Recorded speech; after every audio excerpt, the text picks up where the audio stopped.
PK52, the Saturday morning meeting. Hey, the second phase of Camry and current generation Camry. So last week we talked a little about engine technology and kind of stepped outside the box a little bit about understanding the technology and where the engineers are trying to go. There's a lot more behind the scenes. I just feel like maybe crossing that line and going into the engineering part of the car might not be beneficial to the customers, but there's always that research you guys can do online with Toyota. Talking about the transmission, everybody knows we've gone to an 8-speed transmission. So the most important thing is to understand the 8-speed transmission. For years, we fought the battle as, automatic transmission versus a standard transmission. Well, I really want to control the car, so I want to be able to shift the gears, so I want a manual transmission on my car. One of the things I try to explain to people as transmissions got better and better is every time you push the clutch in order to shift a gear, there is no torque. There is no horsepower. You have blanked the engine out. There are some drivers that are so seamless with their shifting pattern that they absolutely can wear through the gears and eliminate some of the loss of power. But I want everybody to understand, when you push that clutch in, you aren't moving forward at all. You've blanked the power. So the transmissions of today have become so succinct and so amazing that an automatic transmission today for the normal driver, the everyday driver, the 99th percentile of Americans, is going to be much more torque efficient than a manual transmission. You're never going to miss a gear. You're never going to hold the clutch in too long. You're never going to, you got what I got going on. Okay, so some of the things that we've done to eliminate this lag. So you've got a torque converter in an automatic transmission, and that's what controls the delivery of torque to the wheels.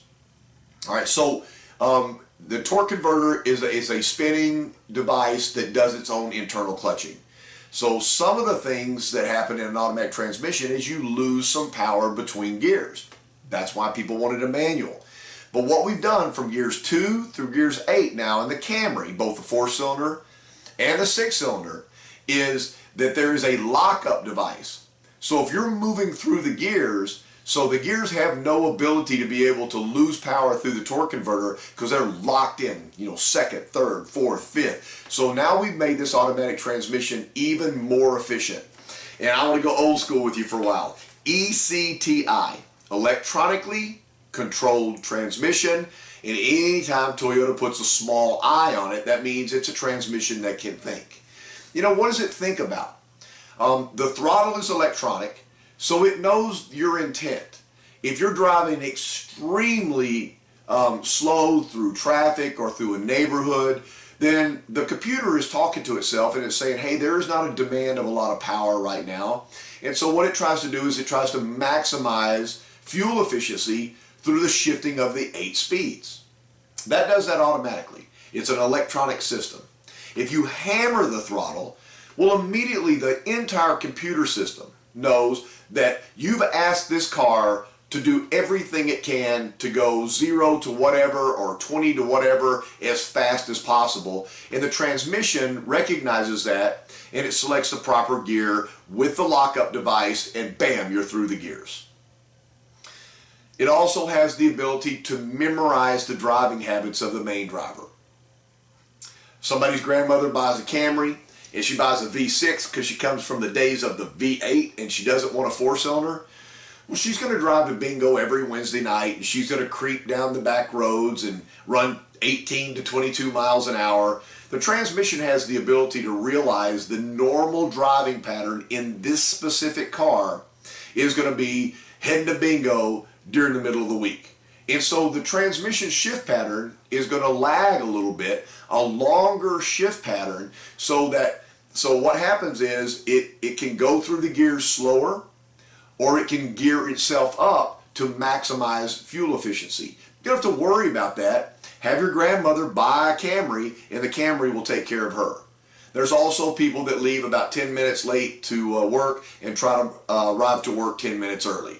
That guy in the lane that's switching lanes in front of you and you've seen him do it like 20 times and you're still right door jam to door jam with him. Well, that guy right there is on and off the throttle, on and off the throttle. Well, the computer and the transmission work together to realize that this is the normal driving habits of this Camry, and the shift pattern will be shorter and quicker and more precise because that's the way the car is asked to perform. The cool thing about this is, if you sold Granny's car to Mr. Lane Shift, and Mr. Lane Shift's car to Granny a few years down the road as a used car or a Toyota certified used vehicle, the vehicle always has the ability to reprogram itself for the number of inputs. So as the driver changes driving styles of that particular car, the car can change. The transmission can also adjust itself for wear, so that down the road, our cars become the longest lasting vehicles on the road with the latest and greatest technology. The suspension system, I'm going to counteract some of the stuff I've said 20 years ago.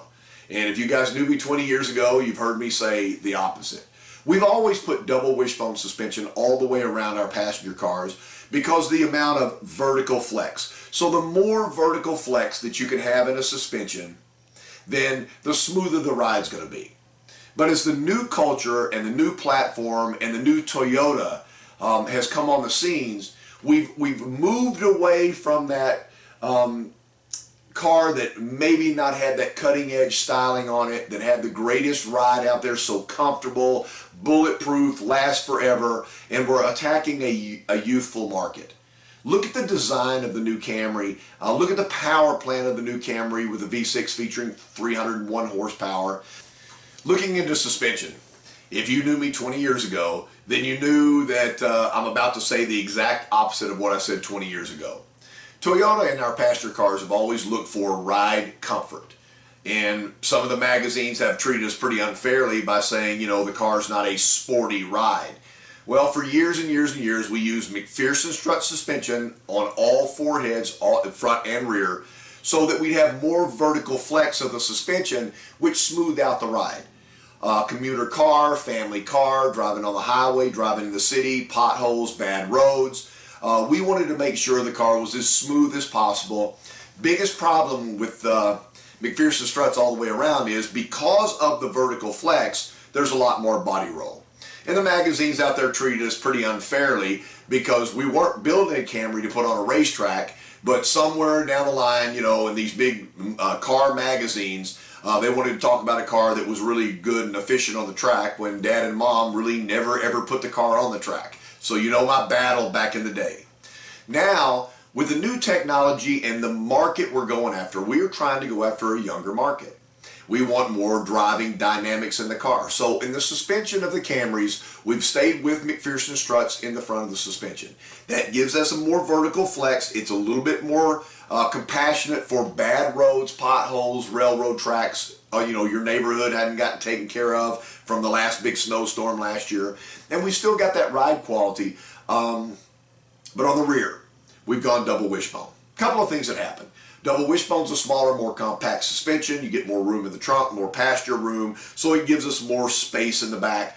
But it's a not as vertical flexing suspension. 1993 Supra had double wishbone all the way around because when you threw that thing in a corner, you did not want any body roll at all because the car had a lot of power.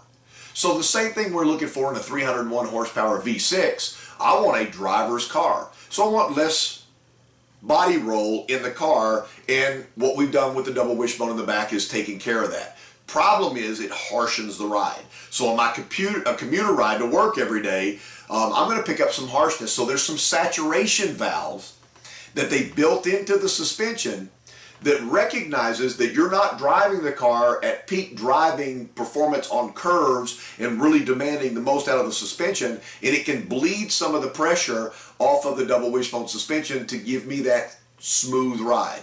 So, you know, engineering marvels. Bonuses for today. I want to throw something in here. Talk about brake hold. If you go to the brake and you hold that brake down, once you release that brake hold is going to hold the braking situation until you can move your foot from the brake back to the accelerator pedal. So if you live in San Francisco or you go up into the mountains to go skiing in the winter, it prevents that rollback. So it'll hold the car in place until you move your foot over, and that's a tremendous feature. Now, let's add one to it, the electric parking brake. So if you've instigated the brake hold and you open the door of the car, okay, immediately the parking brake is set. So, give me an example. Okay, let me give you an example. You drive up onto a major wreck, couple of cars flip over. I mean, it's a bad wreck. And you drive up there and you're freaked out and you want to go render assistance.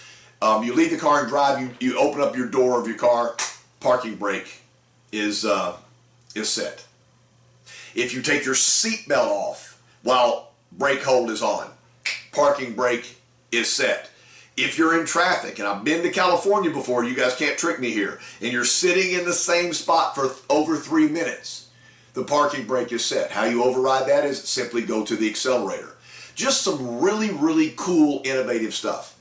We never look back in the background at the engineers and say, what are you doing, even on the smallest little bit of technology, to make these cars have a story? How they've changed every single time. It doesn't matter what car we come out with, they've made the car better every single time. And a car with a story sells faster. The story is the engineering marvels behind the scenes of the all-new Camry lineup. This has been PK52, the Saturday morning meeting. Sidebar today. I was in Minneapolis, St. Paul, or the Twin Cities for this whole week. Flew in on a Sunday, flew out late on Friday. 5 days, we did a classroom, I did in dealership, I had consultations, and the way you guys up there made me feel this week, you made me feel like family. We are family throughout the whole United States, but you guys went up and above, and man, I just really want to thank you. One of the most special weeks that I've had all year long. At the end of the week, normally I'm tired and ready to go home and take a minute before I go on the road again. But I was super invigorated all week long, and I just wanted to take a second and personally thank you guys for the way you welcomed me into your cities and into your dealerships. It was awesome, and it was an honor to work for you guys. See you next week.